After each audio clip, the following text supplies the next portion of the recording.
E lei invece cosa fa qui? Vivo. Bentornati in soffitta e benvenuti in un nuovo appuntamento dedicato alle bellissime del cinema italiano. Oggi parleremo di Marina Lothar, anche conosciuta come Marina Fraiese, pseudonimo di Marina Hedman Bellis.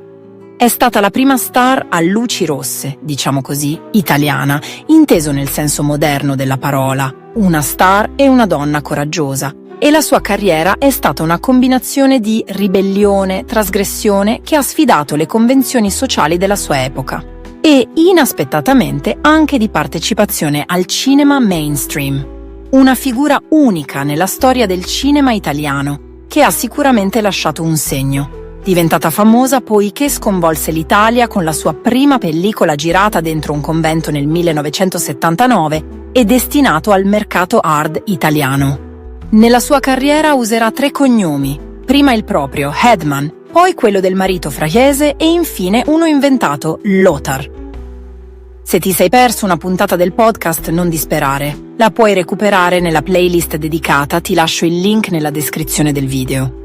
Se non sei ancora iscritto alla soffitta, iscriviti per rimanere sempre sintonizzato sui miei contenuti perché, mi pare proprio il caso di dirlo, ne vedremo delle belle. Belle, bellissime, come la nostra Marina Lothar. Marina Lothar è nata a Göteborg, in Svezia, nel 1944. Una donna dalle origini nordiche che ha lasciato il suo paese natale per seguire il giornalista televisivo Rai Paolo Fraiese in Italia, dal quale ha sfruttato il cognome per lavorare nel cinema per adulti, garantendosi un successo straordinario e immediato. Successivamente fu costretta a cambiare nome d'arte in Marina Lothar, perdendo la causa legale avviata dal suo ex marito.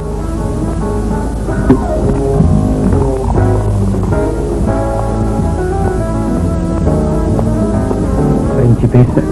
Non sono principessa. Meriterebbe di esserlo. E cosa aspetta nel suo paese per farlo? Angeli tristezze. Beva una coppa con me. Brindo alla sua fortuna. Grazie, se continua così non mi posso lamentare. Marina e Paolo si erano conosciuti in giovane età. Si sono sposati presto e hanno avuto 2 figli. La sua vita sembrava seguire un percorso tradizionale, ma poi, negli anni 70, Marina ha preso una svolta inaspettata. Marina Lothar ha compiuto una scelta coraggiosa. La sua decisione di abbandonare la vita tradizionale per inseguire il sogno di lavorare nell'industria dello spettacolo per adulti è un atto di coraggio. Ciò dimostra quanto sia fondamentale perseguire i propri sogni nonostante le convenzioni sociali o le aspettative. Il suo debutto come modella e attrice nel cinema tradizionale ci mostra quanto talento avesse. Eppure, è stato il suo passaggio al cinema per adulti a farla entrare nella storia.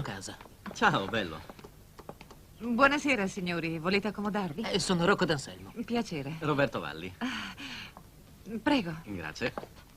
Dai, muoviti. Avrei bisogno di lavarmi le mani. Venga, l'accompagno, mi segua. Grazie.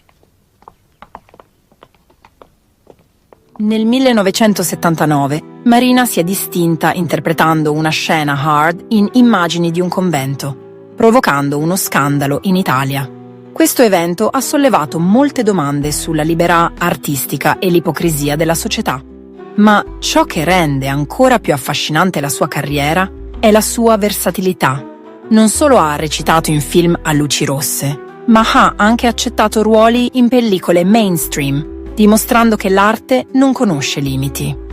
La sua carriera, infatti, si svolgeva su 2 binari differenti, il cinema per adulti e quello impegnato. Lei lo faceva per passione, lei veramente l'avrebbe fatto anche senza essere pagata, dei soldi non gli importava niente. Lei quando arrivava la mattina, cioè, quando cominciamo non vedeva l'ora di iniziare le scene, non vedeva l'ora di andare a letto, di essere presa dall'attore, dagli attori.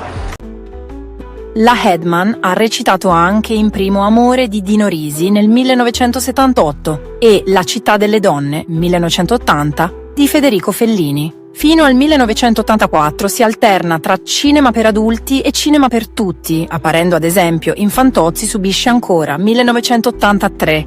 nei film del ciclo sull'ispettore Giraldi Delitto a Porta Romana 1980, Delitto sull'autostrada 1982 e Delitto al Blue Gay 1984, e nella miniserie E la vita continua.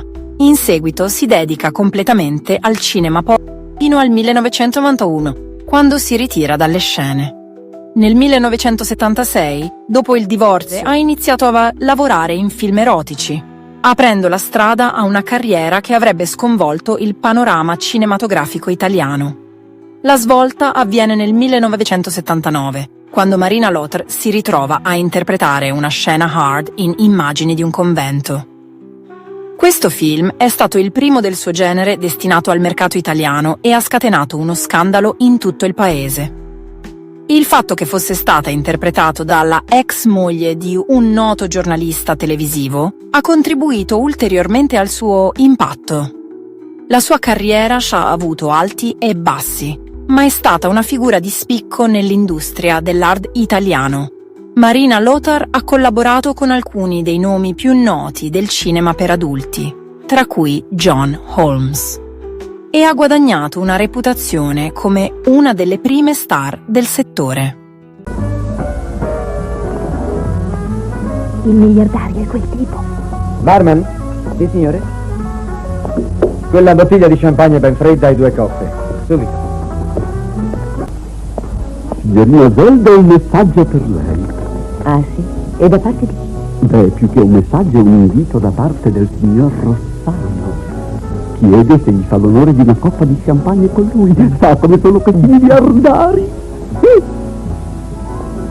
Tuttavia, la sua vita non è stata priva di controversie e tragedie personali. Nel 1979 è stata coinvolta in un tragico incidente stradale che ha portato alla morte di un giovane di 23 anni, Massimo Bucci. Sebbene fosse stata assolta da ogni responsabilità legale, l'incidente ha segnato la sua vita, condannata a 6 mesi di reclusione con la condizionale per l'omicidio colposo del 23enne Massimo Bucci. La sentenza del gennaio 1979 è redatta dal Tribunale di Roma per una tragica fatalità avvenuta 3 anni prima. Massimo e Marina rincasano insieme dopo una cena di compleanno da alcuni amici, passata in allegria e spensieratezza. Massimo è innamorato di Marina, da tempo le fa una corte insistente, telefona ogni giorno, chiede appuntamenti e vorrebbe uscire con lei. Marina invece considera il giovane solo un amico e cerca di dissuaderlo da un amore impossibile, non gli dà speranze. Quella sera però il ragazzo le fa tenerezza, ed è così che lo invita a salire sulla sua auto per rientrare insieme. E poi lui ha bevuto troppo. Non può certo guidare in quello stato. Marina mette in moto la sua auto e il ragazzo pare felice di sedere accanto alla donna che ama. Sorride, le fa qualche complimento, ma niente di più. Quando arrivano nei pressi della stazione di Trastevere, le avances di Massimo si fanno più insistenti. Comincia ad allungare le mani verso la gonna di Marina, che cerca di calmarlo ma non ci riesce. Massimo, completamente ubriaco, le salta addosso. Marina perde il controllo dell'auto che si va a schiantare contro un albero. L'attrice esce fuori senza un graffio. Massimo, invece, batte la testa sul parabrezza e muore sul colpo. Una tragica fatalità che getta Marina nella disperazione più totale, convinta di aver ucciso un caro amico, anche se non può dirsi responsabile della sua morte. La bella svedese si butta anima e corpo nel lavoro per dimenticare le disavventure della vita. Nuovi guai giudiziari sono dietro l'angolo. Questa volta è l'ex marito Paolo che le fa causa per ottenere la potestà sui figli, adducendo come motivo la vita spregiudicata della ex moglie. A questo proposito vorrei conoscere anche la tua opinione. Scrivimi in un commento cosa ne pensi e se il video ti sta piacendo non dimenticare di farmelo sapere con un like.